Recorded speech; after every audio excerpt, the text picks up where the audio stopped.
Hudaý tebarek ve taala Arusul Kur'an diýilýän mübarek sürede Kur'anyň iň awadan süresi, iň awadan sura diýilýän Ar-Rahman surasyna deslapky kudret ayetlerine Ar-Rahman allamel Kur'an halakal insan allamehul beyan diýer. Allah Zülcelal Kur'an-ı Kerim'i öğretti. Görünüp duran mana Nebi Ekrem aleyhissalatu vesselam'a dedi. İnsanı yarattı. Hazreti Adam atani ve onun evladını allamehul beyan. Hazreti Adam ve Adam'dan önün Beni Adam, insan beşerine ilim öğrenmek ve öğretmek, açıklap aytmağı da öğretti, bildirdi insana. İnsanla koyun nığmatının birine molli, beyan molli. Yani ilim, bilim ve başka kişi içindeki düşümü, öğrenen zadını, bilen zadını başka kişi de açıklap aytıp bilyen etti. Misallar bilen, tahkik bilen, pejuheş bilen, çınçıymak bilen, içine girmek bilen. Ama ferişte de bunu koymadı Allah Teala. İnsanla bu kudreti koyuptur. İlim kudreti. Düşünmek ve düşündürmek kudreti. Nebi Ekrem aleyhissalatu vesselam diyor: "La yeşba'al mu'min min hayrin yesma'uhu hatta yekuna muntahahu el cenneh." Ravahu Tirmizi. Müslüman adam, çın imanı kamil qova adam, qovini eşitmeden, ilim eşitmeden doymaz diptir. Ta cennete varyança. Ta dünyadan geçyança ve cennete giryança dediği de Müslüman adam, iman kamil adam, qova adam, ilim eşitmeden doymaz, ta dünyadan geçip cennete giryança. Men ilimden doydum, öldüm, bilyen bizatları deyip bilmezden gelen aysa o qovluğun uğur değilmiş ya. Qovini eşiters, ilim eşitersip, mübarek oturuşunu diyal dinlep oturmak qovin uğurmuş. Derman Nebi Ekrem aleyhisselamın aydan sözü Tirmizi rivayet ettiği. Yani bir neçe rivayet kitapları var. Hatta kafirler de kabul ettiği şu kitaptan aysan Muhammed Peygamber'in aydan kefinin doğru. Yani şivirin Muhammed Peygamber aydıptır aleyhissalatu vesselam. Senetli kitaplar var. Tarihte senediyeti var. İlmi tarihte bir senet deyip bir zat var. Mesela bir tarihten bir zat da ise ilmi tarihin senedi yok bolsa o kep kabul edilmeyer da. Bu üründe Nebi Ekrem aleyhissalatu vesselam'ın aydallığına tarihte senet var. Qaytaydin qova adam, Müslüman adam ilim eşitmeden doymaz deyiptir. O ürün eşteylin de dinleylin de diyor. Ta cennete varyança. Qovluk nesip ettiğidir, qovluğun alamatıdır. Giyeceğin içinde ilim eşitecek deyip oturmak, Allah Teala cennette minden ovadan oturmak hemen de nesip etsin.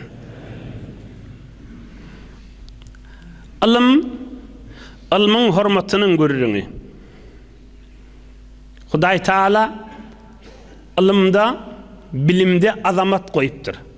Haybat koyuptur. Bir edip terbiyetin uğrunu bilmeyen adam dağda, yani bir adam ferhenkten daş da olsa, bir adamı görse ya bilse şun alimdiğini, şun yüreği şuna hürmet koyuyor da. Şayet taşından edip koyman yolunu bilmesin. İmme şol adam alım adam değilse, ya özü bilse şon alımdığını, şon bilminin kendini yürüyü şondan basıl yerde. Allah Azze Celal alımda hayvat koyup durdu. Şayet pehlevallıkta bir herka adam dayağı olsun, güçken mi olsun, zerinliğken mi olsun? İmme insanın tabiatı bir ilma hürmet koyuyor. Onu ada çıkarıp, onu zor teklife galip yürümüller. Yürek şonu siyleyerdi. Qaytaydeyn hatta ferhenkten bir terbiyetlerden daş da olsa, bir közün adamsı değerli olsa, bir alım adam görse, alım iyesini görse yığınan yerde. Tebiatı yığınan yerde. Belil behime tuvakkirul insana li şuuriha bi temizil insan. Yo, adamı görün etme deyiptir ulamalar. Zorlu hayvan ne mi deyip bir adam şiddetini adamın diyennet diye. Şu hayvanın tebiatı düye bilye, adam zadın uğrun bilye. Şu adamda bir alınma bir zatlın uğrun bilye, ohum hayvan tebiatını şu adamın diyennet yerde. Hatta vahşi hayvan, ürkük hayvan, düzzek hayvan olsun, ya ehli ikde olup o varada geçip birim olsun, ergaysi olsun. Yoksa güycüken, zorken, yarmağınna güyüşü var, ya öz bedeninne güyücü var, ya katlı heykeli olakon. Emme bir şonu tanafını çekenine idini düşük gidiveriyede. Ne mi deyip? Şu insanın haybatı hayvanı basıyarda. Şun hayvan bilye, düye, adam zadın uğrun bilyer diye. Min bir zat desem, min bağlar diye. Min bir zat desem, boş kalamayın. Şu geliyen iki ayaklı adam zadın uğrun bilyerliğini bilyer abi. Allah Azze Celal alımda hürmet koyup durdu. Allah Azze Celal alımda haybat koyuptur. Ahirki kebbi arada Nebi Ekrem Aleyhissalatu vesselam'ın cavan sahabası, alim sahabası, güler yüzlü, uzun boylu, gülünne mangay dişler görünyen sahabası, men ummatumun en halal harama alim ummat senirsin diyen ve 34-35 yaşında bir vefa dünyanı cavan vaktinde hep sahaba Hazreti Muaz ibn Cebel radıyallahu anh şunun kefine aydın. Uzak ilmi düşündürüyer iki kelimesi. Bihi tusalul erham yulhamuhu es-suada ve yuhramuhu el-eşkiya. İlim diyenin iki doğunun arasını yaraştıracak bolonda da ilim gerek deyiptir. Enatan arasını yaraştıracak bolonda da ilim gerek deyiptir. İki karınlaşın arasını yaraştıracak bolonda da ilmin olmayan ara tüşende yaşlılık ödende yaşlılık başarmayar deyiptir. Bihi tusalul arham, ilmin azamatı ara düşte cayı olsa sorularına cevap veriyer der. İnsaniyetine dursa iki kaptal, insanlığına dursa iliminin iki doğumlarının arasını yapışırıp bolyer deyiptir. Yulhamuhu es-suada ve yuhramuhu el-eşkiya. Deyiptir. Şimdiden gününün adamları ilim nesip etipti, günün eşitip duran cemaatler. Yulhamuhu es-suada. Madam kova adamları nesip etip barşı, ve yuhramuhu el-eşkiya. Madam küzünce adamlar da ilimden bir pay olup dünyadan geçip bariyerler da deyiptir. Yulhamuhu es-suada ve yuhramuhu el-eşkiya. Madam gününün adamları ilim nesip ettiler, öğrenmek, öğretmek, eşitmek, amal etmek, uğrunlu olmak, hayrum atıllayt ilim eşitip demek, ve yuhramuhu el-eşkiya. Yankı cavan sahaban aydan kefaha, Nebi Ekrem'in özünün şagirdi. Madam küsünün adamları ilim nesip etmeyen varşı deyiptir. bu kadar ulukon altın menen yazılmalı gurrunları nämeden çürüm aydylypdy? Mübarek Sure-i Sad Kur'an-ı Kerim'de Allah Zülcelal'ın kudret kelamına niçe peygamberlerin gurrunun geçirip atamız Hazreti Adam ala nebiyina ve aleyhissalatu vesselam'ın gurrununu duruptuk. Ve Allah Zülcelal kudret kelamına idiyar Huday Teala Hazreti Adam'ı yaratmaka ya canin maka aydıptır. İnni halikum beşeran min tin.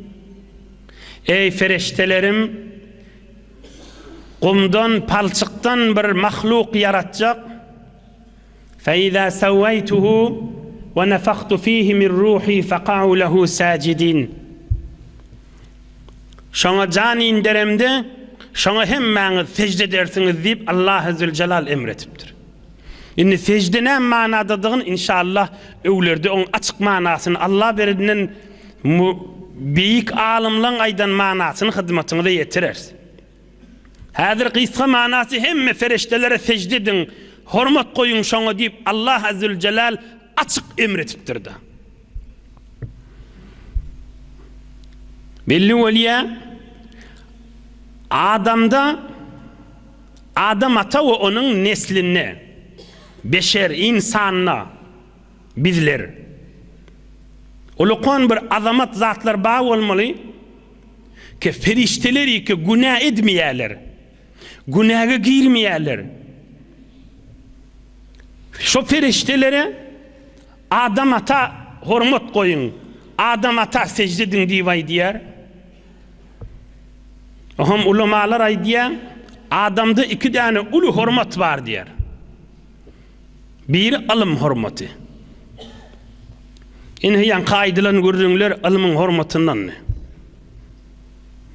Yani nâme, yani periştelerde alım yok mu meger? Son alımın gördüğünü olupdu, oturalım alımı artar yanak, alımın azamatından kepleylin. Elhamdülillah hefte cay olluğundan gelip eşitipduğumuz din hormatından, din nurundan ve bereketinden bir de bir insanın ödünün keramatını bilmek için aydılayan ilmde bilmek lazımdır. Esbihim metsuya ahtar tahti Adem'e mescutra naşnahti. Hazreti Mevlana ait ya. İlmin kan olup, danışment olup, yıldızları çeli tanıyıp, ödün tanımanı ölüp gidama deyiptir. Esbihimmet gayratın atını, esbihimmet suya ahtar tahti, himmi zatları yetik bolup, himmi hesap kitaba, bağlara, kesbukara, kompütere, maşin matura, himmi zatın ustası olup da, yetik bolup da, Adem'e mescudra naşnahti, perişteler secdeden Adam ki ödün tanıman geçama ha deyiptir. Adam'da neyme hurmat var beyli Allah Zülcelal emret ya feriştelerini secdedin deyip alım hurmatı. Bir misal aydeyin, ta inki bir profesör şonun için ders olsun din ilminden ta gel bir 5 yaşındaki kudeka girmedi oğluna. Hem beni adamı dinlik bilin bir ders olayan din azamatından Allah veren bir misalından aydeyin. Sure-i Fatiha. Allah Azze Celal'ın kudret kelamına derslarki mübarek sure. Sure-i Fatiha. Kudret 7 ayet. Aydılacak misal şunun misali ki Allah Azze Celal insana ilim verin, kudreti periştelere vermendir. Alham suresini Allah'a köp şükür bir neçe 3 yaşındaki oğluncuklar da yat bilir. Ama alimler bir sadece ilim çıkarıyorlar Sure-i Fatiha'dan, Alham'dan. Bismillahirrahmanirrahim. Bismillahirrahmanirrahim. Mihriban Allah'ın adı bilen, Hudaý bilen öz araňda zikr nur gafsyny açdygyn diýerler. Bismillahirrahmanirrahim aýdanda özüň menen Allah'ın arasyna zikrin nurly gafsyny açýan. Zikr etmek gafsyny. Elhamdülillahi Rabbil alemin. Allah'a hamd ve Allah'a şükür diýen. Bir mübarek ayet okuýanda özüň menen Allah'ın arasyna şükrün nurly gafsyny açýan. Bismillah diýende bir gafyny açdyň, zikrin gafsyny. Alhamyň deslapky aýasyny okuýanda Elhamdülillahi Rabbil alemin diýende şükür gafsyny, nurly gafsyny açýanda. Ar-Rahmanir-Rahim, mihriban Hudaýym diýen. Allah bilen öz araňda umidlik nurly gafyny açýan. Umid gafsyny. Min mihriban eýän mardyr diýipde, mihriban Allahny dünýä we ahir rahmatyn dökün eýän diýip diýen. Allah bilen öz araňda umid gafsyny açýanda. 3 gafy boldy. Maliki yevmiddin. Kıyamet günün eýesi bolan Allah. Hesap kitapdan korkyan, kıyamet gün qaharyna düşämäýin diýip korkmak gafsyny Allah bilen öz araňda açýan. Korku gafsyny. Korky nurly gafsyny. Ol korky ki şodur şu nur. Bismillah deslapky gaf boldy. Zikr gafsy. Elhamdülillahi Rabbil alemin, şükür gafsy. Ar-Rahmanir-Rahim, umid gafsy. Maliki yevmiddin, korku gafsy. İyyâke na'budu ve iyyâke nestaîn. Hudaýa diňe sana ibade edip, diňe sebepliň eýesi bolan Allah senden yardım dilersiye ihlas gafsy. İhlas gafsyny açdyň özüň menen Allah'ın arasyna. İhdinas sıratal mustaqim. Ak ýolly meni sakla, kalbim ak ýoluň nury bilen nurly bolsun. Yalvarmak gafsyny açdyň özüň menen Allah'ın arasyna. Doa gafsyny, yalvarmak, dilemek, doa gafsy. 6 gafy boldy. Sıratallezîne en'amte aleyhim. Gowuryan adamlaryň ýoly. Özüňi gowlara goşmak gafsyny açdyň. 7 gafy. Gayril mağdubi aleyhim velezzallin. Hudaýa qaharyň siňen adamlardan bizi daş sakla. Azaşan adamlardan bizi daş sakla.